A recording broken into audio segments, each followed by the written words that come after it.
नमस्कार साथियों, स्वागत है आप सभी का अंकित इंस्पायर्स इंडिया पर। मैं हूं अंकित अवस्थी। जैसा कि आप जानते हैं कि भारत से पुतिन जा चुके हैं, लेकिन पहुंचते ही यूक्रेन पर बरस गए। क्या इस वजह से भारत के संबंध दुनिया के साथ खराब हो सकते हैं? मैं ऐसा इसलिए कह रहा हूं कि आप भारत में ऐसा क्या सुन कर गए और ऐसी क्या डील कर गए, क्योंकि अल्टीमेटली चर्चा अब इसी बात पर चल रही है कि कोई डील ना हुई हो, यह कैसे हो सकता है। बात तो कुछ हुई होंगी, हो सकता है हमें ना पता हो। ऐसे में पुतिन और भारत के प्रधानमंत्री के बीच की बातचीत और उस बातचीत में आपका यहां से सकुशल वहां पहुंचकर यूक्रेन पर 700 ड्रोन गिरा देना, दुनिया जहां एक और भारत से यह उम्मीद कर रही थी कि भारत रशिया यूक्रेन युद्ध में कोई ऐसी निर्णायक भूमिका निभाएगा, रशिया को समझाएगा कि भैया इनको मत मारो, वो व्यक्ति यहां से जाते हैं, जाकर गोला फेंक देते हैं। सवाल बड़ा बन जाता है कि भाई अल्टीमेटली आपने ये इतने सारे जो मिसाइल और ड्रोन वहां गिरा दिए, क्या सीख कर आए थे? क्योंकि सुर्खियां जहां एक और आपको ये दिख रही हैं कि भारत से आप लौटे हैं, लौटते ही 700 मिसाइल आप चला दे रहे हैं।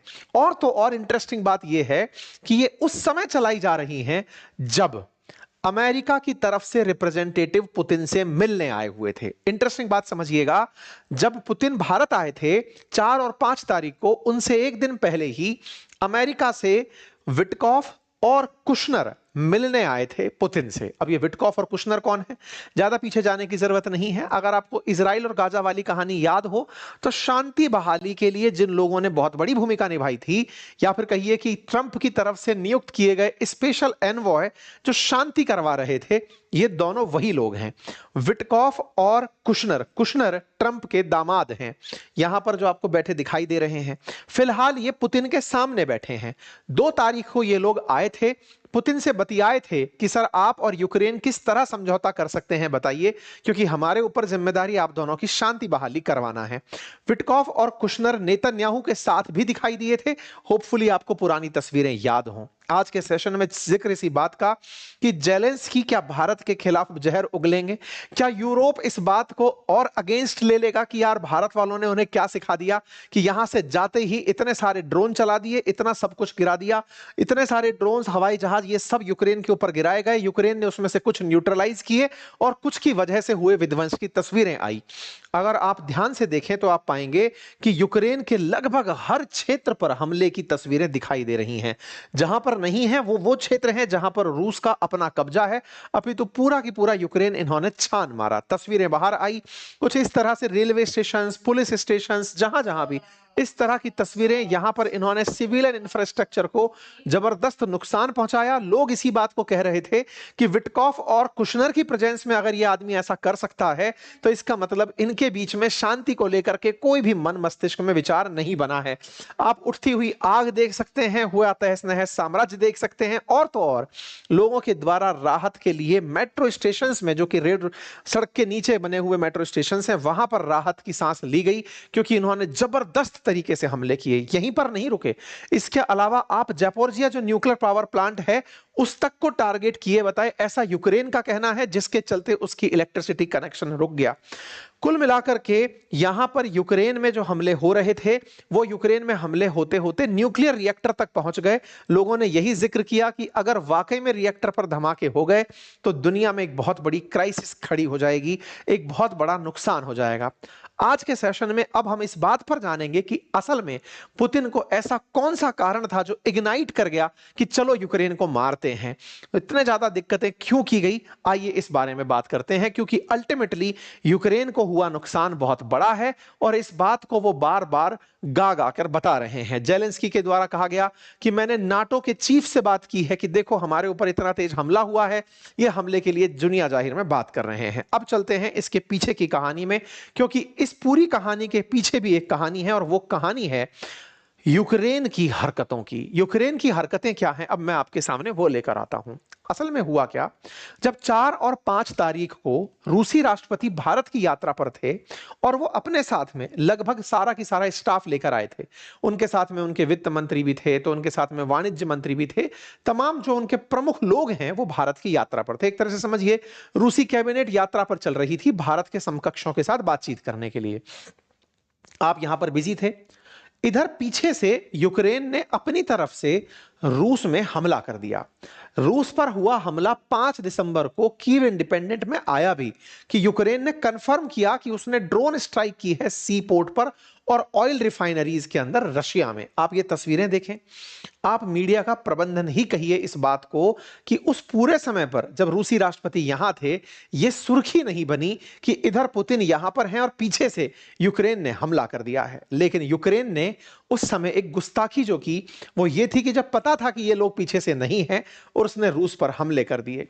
रूस पर जो हमले हुए उनमें से ये हमले सरजान, रैजान, ये जो प्रमुख क्षेत्र हैं रूस के जहां पर ऑयल रिफाइनरीज काम कर रही हैं, वहां पर हमले किए गए थे। बस इसी जगह पर जो हमले हो रहे थे, जिसमें से सिरजान जो जगह है, सिजरान करके जो ऑयल रिफाइनरी है, वो रोजनेफ्ट के अधीन आती है। इन्होंने जहां पर हमले किए वो जगह बहुत ज्यादा रूस के लिए मायने रखती है। आप रूस पर हुए हमलों की तस्वीरें अगर देखेंगे तो आप अंदाजा लगा सकते हैं कि यूक्रेन ने वाकई में पीठ में छुरा घोंपने जैसी हरकत की थी।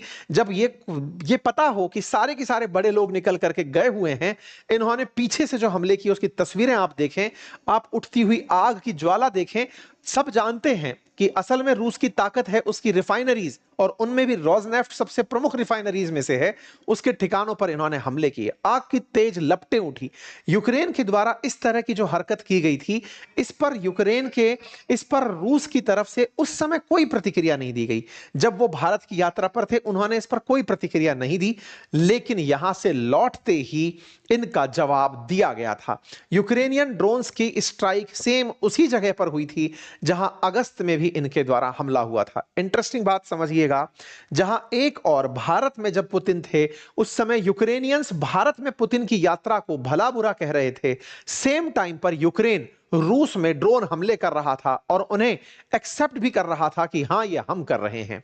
पुतिन ने हालांकि अपने किसी भी संबोधन में इस बात को जिक्र में नहीं लाया कि हमारे ऊपर हमला हुआ है, रूस के ऊपर ड्रोन दागे जा रहे हैं। ये यहां से पहुंचते हैं, सेम टाइम पर जाकर के वहां पर सामान फेंकते हैं, 700 मिसाइल और ड्रोन से हमला कर देते हैं यूक्रेन के ऊपर। और ये इस बात को भारतीय मीडिया को कह चुके थे कि यूक्रेन को खुद की सुरक्षा का अधिकार है, हमें उससे कोई आपत्ति नहीं है। आपत्ति है तो केवल इस बात से कि यूक्रेन में नाटो ना हो, नाटो के साथ मिलकर अगर वो करेंगे तो हम उन पर हमला करने की स्थिति में होंगे। पुतिन ने यह बात अपनी तरफ से साफ कही कि यूक्रेन को खुद की आत्मरक्षा का अधिकार हो सकता है, लेकिन किसी और को घर में बिठाकर हमारे खिलाफ एक्शन लेने का अधिकार नहीं है। इसी बीच में एक जो बहुत बड़ी मायने की बात है वो ये कि जब पुतिन से 2 तारीख को विटकॉफ मिलकर गए थे, कुशनर मिलकर गए थे, शांति प्रस्ताव रखकर गए थे, उसके बावजूद भी यूक्रेन ने 5 और 6 तारीख को, ये 4 और 5 तारीख को रशिया पर ड्रोन हमले क्यों किए? जब पता था कि रशिया यूक्रेन आपस में शांति वार्ता करने जा रहे हैं, कुशनर और विटकॉफ आए हुए हैं ट्रंप को रिप्रेजेंट करने के लिए रूस में, उसके बावजूद भी अगर तुम हमला कर रहे हो, इसका मतलब यूक्रेन और रशिया दोनों ही अमेरिका की मध्यस्थता को खारिज कर रहे हैं। पुतिन और ट्रंप एनवॉय सेट फॉर की यूक्रेनियन टॉक्स इन मॉस्को, ये उस 2 तारीख की न्यूज है जब ये लोग यहां आए थे और पुतिन से मिलकर के उनसे कुछ प्रस्ताव रखे थे। हालांकि पुतिन ने उनके प्रस्ताव पर सहमति के रूप में खुशी जताई थी, लेकिन कहा था कि फिलहाल आपकी सारी बातें मानने की स्थिति में हम नहीं हैं।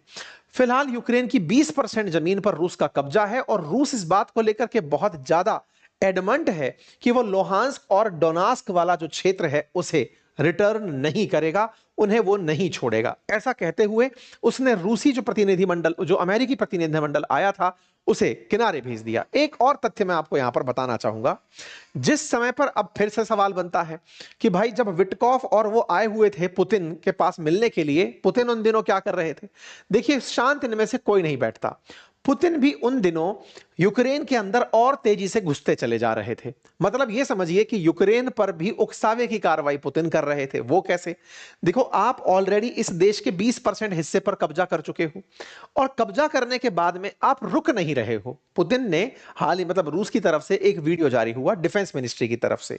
इस मिनिस्ट्री की तरफ से जारी वीडियो में साफ दिख रहा है कि ये पोक्रोस्क करके एक यूक्रेनियन सिटी है जिसमें यूक्रेन के अंदर जाते हुए दिख रहे हैं रूसी सैनिक। मतलब रूसी सैनिकों ने एक क्षेत्र में और बढ़त बना ली है। मतलब ऑलरेडी डोनास्क रीजन में थे, अब वो पोक्रोस्क रीजन तक पहुंच गए हैं। अर्थात यूक्रेन की सेना अब रूसियों को रोक नहीं पा रही है। और यह खबर निकल कर आती है 2 तारीख के दिन, जब विटकॉफ आकर के ट्रंप पुतिन के सामने बैठे हुए थे, ट्रंप के रिप्रेजेंटेटिव। इसका मतलब ये लगातार आगे बढ़े जा रहे हैं बिना किसी को फर्क डाले हुए। तो भाई यूक्रेन ने फिर इसकी प्रतिक्रिया में तब हमला किया जब यूक्रेन के मतलब रूसी राष्ट्रपति रूस में नहीं थे। तो कुल मिलाकर के दोनों एक दूसरे के खिलाफ शक्ति संतुलन बिठाए हुए हैं कि हम तुम पर करेंगे हमला, तुम हम पर करोगे। अब इसका अर्थ यह निकाला जा सकता है कि अमेरिका की मध्यस्थता फिलहाल के लिए कोई काम की नहीं आ रही है, क्योंकि उनकी प्रेजेंस में ना तो पुतिन रुक रहे हैं ना जेलेंस्की रुक रहे हैं। और एक इंटरेस्टिंग बात बताता हूं, जिस समय ये ड्रोन हमले हो रहे थे उसी समय पर जेलेंस्की विटकॉफ और कुशनर के साथ मियामी में बातचीत कर रहे थे। मतलब क्या है कि वो दोनों जो ले आए हुए व्यक्ति हैं वो दोनों से बातचीत कर रहे हैं कि तुम दोनों की शर्तें बताओ, हम टेबल पर लेकर के रखते हैं, ट्रंप से हमारा सीधा एक्सेस है, हम वहां जाके बात रखेंगे। पुतिन ने अपनी तरफ से एक और चीज करी कंफर्म, और वो ये कि अगर मतलब यूरोप को हमसे डर लगता है कि हम वॉर करेंगे, ऐसा नहीं है, लेकिन अगर उन्हें यह लगता है कि हम उनसे डरते हैं तो हम वॉर के लिए एनी टाइम तैयार हैं। मतलब all of sudden wants to start a war, if it does start a war, तब बहुत तेजी से हम हमला करने की स्थिति में होंगे। तो यह बात निकल करके बता दी गई। अब यूरोप की क्या कहानी है वो जान लो। देखो, जेलेंस्की को साफ पता है कि ट्रंप तो मेरे साथ धोखा कर सकते हैं, और वो कर भी चुके हैं। आप और हमने कई बार उसका जिक्र किया है। यूरोप जेलेंस्की के साथ जुड़कर चल रहा है। आप पूछेंगे ऐसा क्यों? क्योंकि यूरोप के जितने भी देश हैं वो यूक्रेन से जो जुड़े हुए देश हैं, उन्हें सबसे पहला डर यही है कि अगर रशिया ने यूक्रेन पर कब्जा कर लिया तो अगला नंबर यूरोप के देशों का आएगा। तो वो सब लोग यूक्रेन के साथ होकर के जुड़कर चल रहे हैं। ऐसे में ये भाई साहब अलग ही ट्रंप के खिलाफ बीड़ा उठाए चल रहे हैं, क्योंकि इन्हें अच्छे से पता है कि पाकिस्तान के साथ मिलकर के ट्रंप ने राफेल के खिलाफ माहौल बनवाया था। राफेल के खिलाफ माहौल बनाया था ताकि फ्रांसीसी राफेल ना बिके। तो ये भी पीछे कहां रहने वाले थे? इन्होंने जेलेंस्की को भड़का दिया, जेलेंस्की को भड़काया, और आपको याद होगा कि जेलेंस्की इनसे मिलकर के राफेल का सौदा करके चले गए। इन्होंने जेलेंस्की को यह तक कह दिया कि तुम्हें ट्रंप धोखा दे सकते हैं। जेलेंस्की से ये जो बात इन्होंने बोली वो मीडिया में लीक हो गई। असल में जेलेंस्की इनसे टेलीफोनिक बात कर रहे थे। टेलीफोनिक बातचीत एक मीडिया चैनल के द्वारा लीक कर दी गई, जिसमें कि कॉल रिकॉर्डिंग आउट हो गई, जिसमें मैक्रोन जेलेंस्की से कह रहे हैं कि सुनो, ये जो ट्रंप के भेजे हुए रिप्रेजेंटेटिव आ रहे हैं विटकॉफ और कुशनर, ये तुम्हारे साथ धोखा कर सकते हैं। बोले कैसे? बोले पहले तो वो कोई भी वो नहीं है, मतलब किसी पद पर बैठे हुए व्यक्ति नहीं है, बस उनको एनवॉय बनाकर भेज दिया कि जाओ सुरक्षा की बातें करके आओ। दामाद जी हैं तो उनको भेज दिया गया। दूसरा, सुरक्षा की गारंटी के नाम पर तुम्हें कुछ नहीं दिया जा रहा है कि रूस को रोक दिया जाएगा तो फिर तुम्हारे ऊपर हमले नहीं होंगे, ताकि अगर कोई हमले करने भी आए तो तुम उससे बदला ले लो, ऐसा भी कुछ नहीं किया गया है। तो ऐसे में बोले तुम्हारे ऊपर बहुत ज्यादा नुकसान हो सकता है, तुम ये बात मानकर चलो। तो कुल मिलाकर के मैक्रोन ने यूक्रेन को जैसे ही धमका भड़काया, उससे यह पता चल गया कि मैक्रोन ट्रंप से कितनी नफरत कर रहे हैं। आपको जानकर आश्चर्य होगा कि ट्रंप से इनके झगड़े तो पहले भी पब्लिक हुए हैं, लेकिन इन्होंने हाल ही में एक और काम कर दिया।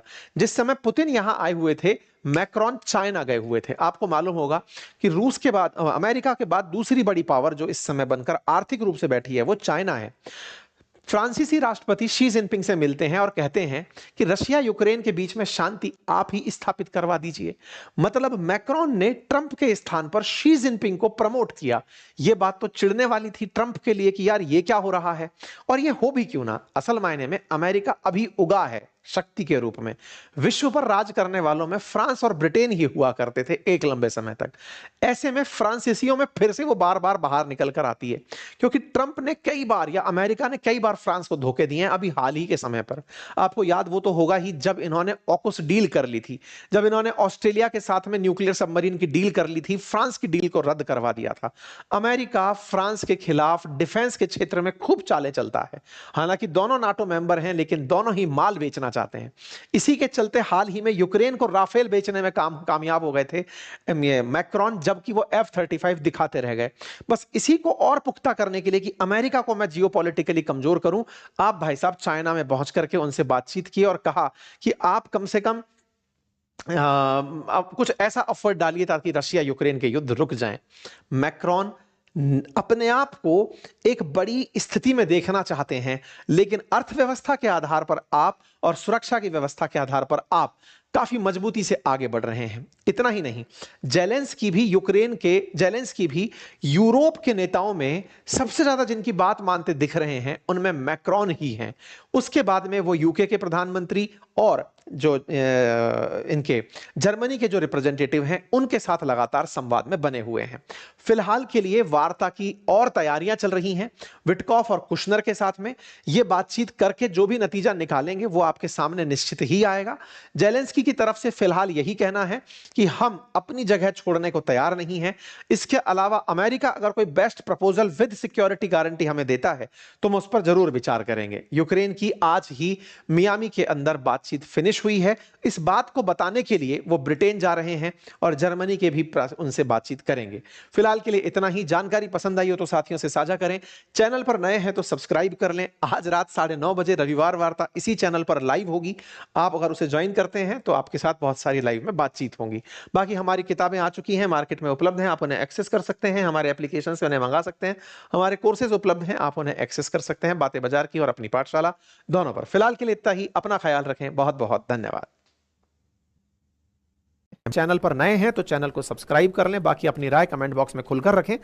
गुजारिश बस यही रहेगी कि आप जितना संभव हो अपने साथियों के साथ इस सेशन को साझा करें। इतनी एनर्जी आपके साथ खर्च करते हैं, उसके रिवार्ड में ना तो कोई लाइक मिलता है, ना शेयर मिलता है, ना सब्सक्राइब मिलता है। मोटिवेशन अगर किल कर दोगे बॉस तो फिर यार इतनी मेहनत करने का मन नहीं करेगा। मर्जी आपकी है। चलिए।